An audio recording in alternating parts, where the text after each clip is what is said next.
ముఖ్యంగా ఇవాళ తెలుగుదేశం పార్టీ జనసేన ఉమ్మడి అభ్యర్థిగా మేము ముందుకు రావడం జరిగింది. అలాగే పార్లమెంట్ కి మన పెమ్మసాని చంద్రశేఖర్ గారు పోటీ చేస్తా ఉన్నారు. ప్రతి ఒక్కరికి కూడా 2 ఓట్లు ఉంటాయి. 2 ఓట్లు కూడా సైకిల్ గుర్తు మీద వేయవలసిందిగా ప్రార్థిస్తా ఉన్నా.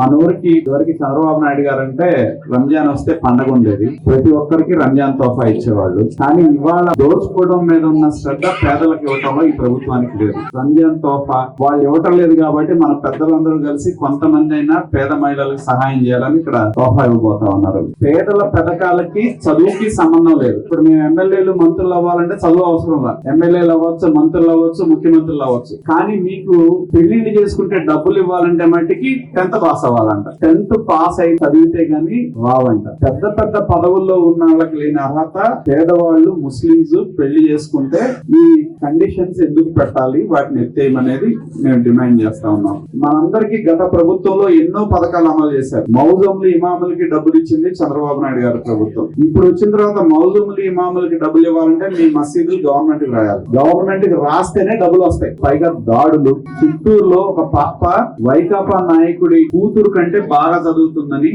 వాళ్ళు వేధిస్తే మిస్బా అనే అమ్మాయి, ఆ పిల్ల నాకు ఇక్కడ చెప్పుకుందామంటే పంతులకు చెప్పారు, అందరికి చెప్తే ఎవరు పట్టించుకోవాలి. ఇక్కడ ఎవరు వినేవాళ్లే లేరు. నేను అల్లా దగ్గరికి వెళ్ళి చెప్పుకుంటానని ఆ చిన్న పాప ఆత్మహత్య చేసుకుంటే ప్రభుత్వం ఏం చేయాలి?